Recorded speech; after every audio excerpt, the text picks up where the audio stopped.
Bismillahirrahmanirrahim. Assalamualaikum warahmatullahi wabarakatuh.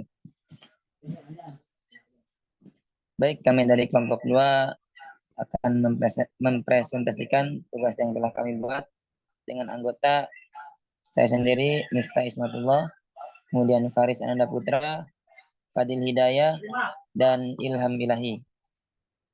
Langsung ke materi. Pengertian landasan psikologis pendidikan. Psikologi berasal dari kata Yunani psichi yang artinya jiwa. Logos berarti ilmu pengetahuan.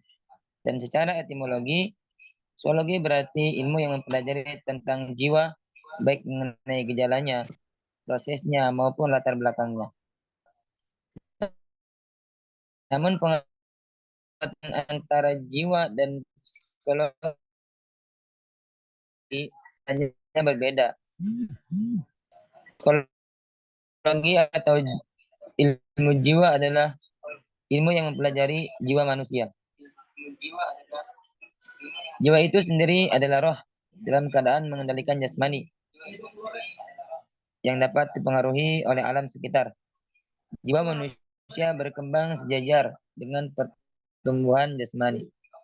Kondisi fisik psikologi atau kondisi psikologis adalah kondisi karakteristik psikofisik manusia sebagai individu yang dinyatakan dalam lingkungannya. Kemudian pendidikan selalu melibatkan aspek kejiwaan manusia, sehingga landasan psikologis pendidikan merupakan suatu landasan dalam proses pendidikannya, membahas berbagai informasi tentang kehidupan manusia pada umumnya, serta gejala-gejala yang berkaitan dengan aspek pribadi pada manusia. Pada manusia dengan tahap usia perkembangannya yang bertujuan untuk memudahkan proses pendidikan. Aplikasi dalam praktek proses pembelajaran diwujudkan dalam usaha-usaha yang dapat dilakukan pendidik untuk memunculkan sikap dan perilaku yang diharapkan, atau mengurangi bahkan menghilangkan sikap dan perilaku yang tidak diinginkan kepada peserta didik selama proses pembelajaran. Landasan psikologis pendidikan adalah suatu landasan dalam proses pendidikan yang membahas berbagai informasi tentang kehidupan manusia pada umumnya, serta gejala-gejala yang berkaitan dengan aspek pribadi manusia pada setiap tahapan usia perkembangan tertentu untuk mengenali dan menyikapi manusia sesuai dengan tahapan usia perkembangannya yang bertujuan untuk memudahkan proses pendidikan. Kajian psikologi yang erat hubungannya dengan pendidikan adalah yang berkaitan dengan kecerdasan, kemudian berpikir, dan belajar. Kemudian selanjutnya bentuk-bentuk psikologis atau bentuk-bentuk psikologi pendidikan yang akan disampaikan oleh Ilham Ilahi. Kepadanya dipersilakan. Bentuk-bentuk psikologi pendidikan. 1. Psikologi perkembangan. Psikologi perkembangan merupakan ilmu yang mempelajari tentang perilaku individu berkenaan dengan perkembangannya.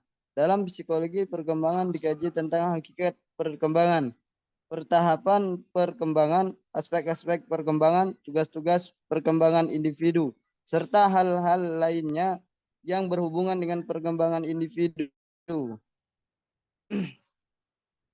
Salah satu teori atau pendekatan tentang perkembangan adalah teori pertahanan secara khusus yang digunakan untuk melihat perkembangan psikologis serta didik, diantaranya teori Piaget dan Brunner.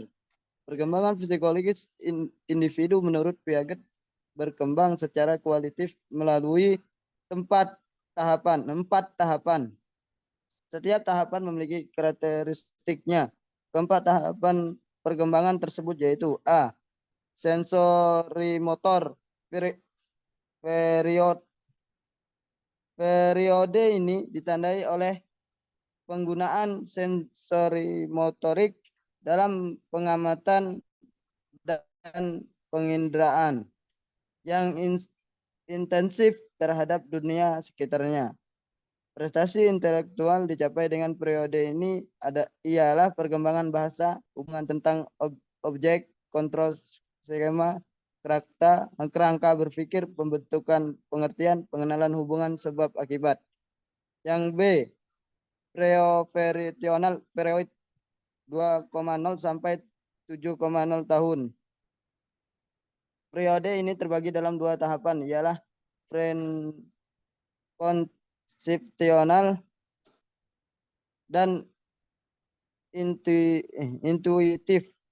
Periode konsepsional ditandai dengan cara berpikir yang bersifat deduktif, menarik konklusi tentang sesuatu yang khusus antara dasar dan khusus.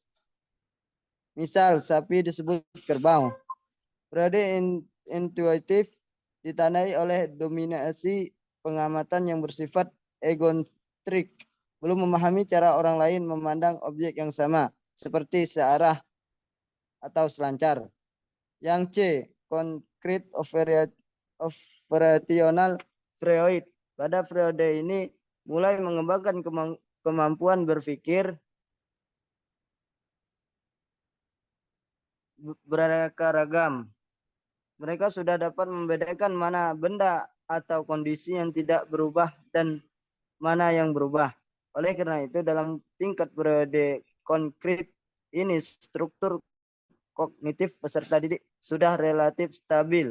Bahkan antara skema itu terjadi saling mengunjang sehingga adanya dukung untuk belajar menjadi semakin besar. D, formal operational period 11 atau 12 sampai 14 atau 15 tahun. Periode ini ditandai dengan kemampuan untuk mengoperasionalkan kaidah-kaidah logika formal yang tidak terkait oleh objek-objek yang bersifat konkret. Teori perkembangan Piaget ini bermanfaat bagi pendidikan dalam mengorganisasi materi pelajaran dan proses belajar, terutama yang berkaitan dengan upaya mengembangkan kognisi anak-anak yang sangat fundamental dan mengarahkan dan membimbing perilaku anak. Dalam aspek afeksi, Erikson mencoba menyusun perkembangannya dalam 8 tahap sebagai berikut.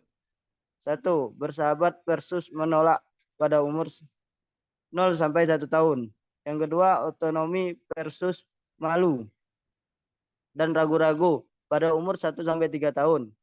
Yang ketiga, inisiatif versus perasaan bersalah pada umur 3 sampai 5 tahun. Yang keempat, perasaan produktif versus rendah diri pada umur 6 sampai 11 tahun. Yang kelima, identitas diri versus kebingungan pada umur 12 sampai 18 tahun. Yang keenam, intim versus mengeksplorasi diri pada umur 19 sampai 25 tahun. Yang ketujuh, generasi versus kesenangan pribadi pada umur 25 sampai 45 tahun. Integritas versus putus asa pada umur 45 tahun ke atas. Perkembangan afeksi di atas dapat memberi kemudahan pada pendidik untuk mengembangkan afeksi anak sesuai dengan tahapan-tahapan tersebut sehingga tujuan pendidikan dapat tercapai secara maksimal. Dan selanjutnya akan dijelaskan oleh teman saya.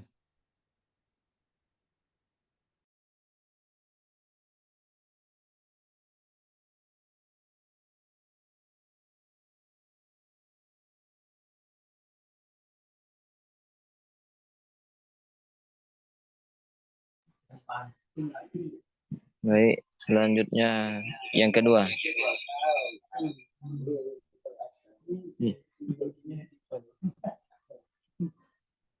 Psikologi belajar.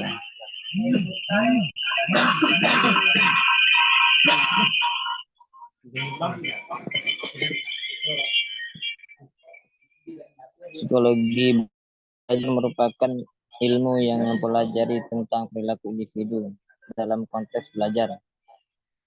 Psikologi belajar mengkaji tentang hakikat belajar dan teori-teori belajar, serta berbagai aspek perilaku individu lainnya. Belajar adalah perubahan perilaku yang relatif permanen sebagai hasil pengalaman, bukan hasil perkembangan, pengaruh obat atau kecelakaan. dan bisa melaksanakannya pada pengetahuan lain serta mampu mengkomunikasikan kepada orang lain. Teori belajar yang telah disusun secara sistematik oleh Karl Hahn dalam Siddhartha 2013 sebagai berikut. Teori belajar klasik. Teori belajar disiplin mental disebut juga sebagai teori belajar ilmu daya. Menurut teori ini, individu atau anak memiliki sejumlah daya mental seperti pikiran, ingatan, perhatian, kemampuan, keputusan, observasi, tanggapan, dan sebagainya. Masing-masing daya ini dapat ditingkatkan kemampuannya melalui latihan-latihan. Belajar adalah memperbanyak asosiasi sehingga membentuk struktur baru dalam jiwa anak, atau dengan kata lain disebut belajar membentuk apersepsi. Yang ke-B, teori belajar modern dibagi menjadi 3. Yang pertama, teori belajar behavioristik. Belajar merupakan respon terhadap stimulus dari luar. Teori belajar ini dilaksanakan dengan kontrol instrumental dari lingkungan. Pembelajaran dilaksanakan dengan conditioning, pembiasaan, dan peniruan. Yang kedua, teori belajar humanistik. Belajar sifatnya sangat individual dan pribadi. Pandangan ini belajar dapat dilakukan sendiri oleh peserta didik. Peserta didik senantiasa menemukan sendiri mengenai sesuatu tanpa banyak campur tangan dari pendidik. Yang ketiga, teori belajar kognitif. Belajar merupakan aktivitas penalaran. Pandangan ini merupakan perpaduan usaha pribadi dan kontrol instrumental yang berasal dari lingkungan.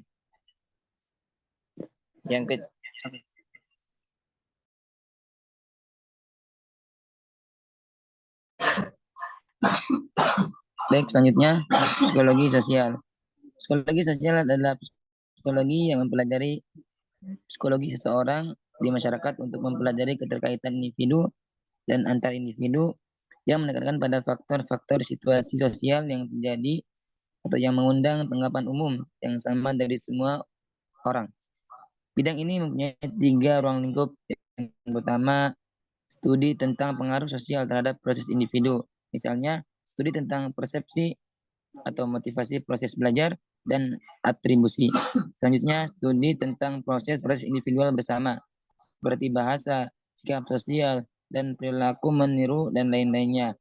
Studi tentang interaksi kelompok, misalnya kepemimpinan, komunikasi, hubungan kekuasaan, kerjasama dalam kelompok, persaingan, konflik, dan ilmu sosial telah jelaskan tentang interaksi sosial, di mana individu tidak bisa melepaskan diri dari orang lain, yang akhirnya dapat membentuk sebuah interaksi.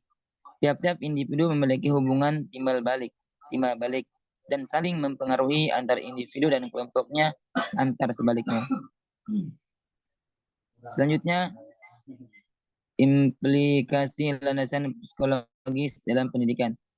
Tujuan psikologi perkembangan, psikologi belajar, dan psikologi sosial memberikan implikasi kepada konsep pendidikan. Yang pertama, psikologi perkembangan.